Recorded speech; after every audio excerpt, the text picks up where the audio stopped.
নিষিদ্ধ হবেন সেটা নিশ্চিতই ছিল, তবে কত ম্যাচের জন্য হবেন সেটাই ছিল প্রশ্ন।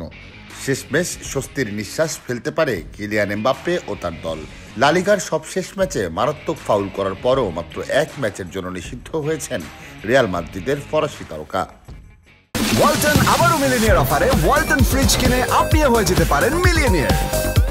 মিলিনিয়ার ছড়াছড়ি দেশ জুড়ে, এটা শুধু ওয়ালটনই পারে। গত রোববার লা লিগায় আলাভেসের বিপক্ষে 1-0 গোলের জয়ের ম্যাচে 34তম মিনিটে এগিয়ে যাওয়ার 4 মিনিট পরই ওই কাণ্ড ঘটান এমবাপ্পে। মেজাজ হারিয়ে প্রতিপক্ষের আন্তোনিয়া ব্লাঙ্কোকে বিপজ্জনক ফাউল করে বসেন তিনি। রেফারি শুরুতে হলুদ কার্ড দেখালেও পরে ভিএআর মনিটরে রিপ্লে দেখে সিদ্ধান্ত পাল্টে সরাসরি লাল কার্ড দেখান। ঘটনার দুদিন পর মঙ্গলবার রয়্যাল স্প্যানিশ ফুটবল ফেডারেশনের ডিসিপ্লিনারি কমিটি এই ফরাসি ফরোয়ার্ডের এক ম্যাচের নিষেধাজ্ঞার শাস্তির কথা জানায়। তবে সেই শাস্তির কারণে চ্যাম্পিয়ন্স লিগে আর্সেনালের বিপক্ষে ফিরতি লেগের ম্যাচে খেলতে বাধা নেই তার।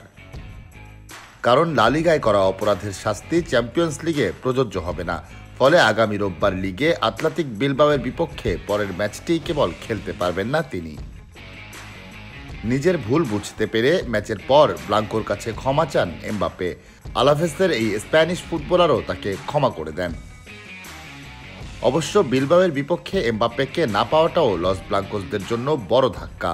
লা লিগার শিরোপা দৌড়ে টিকে থাকতে বর্তমান চ্যাম্পিয়নদের জন্য প্রতিটি ম্যাচই এখন বাঁচা মরার।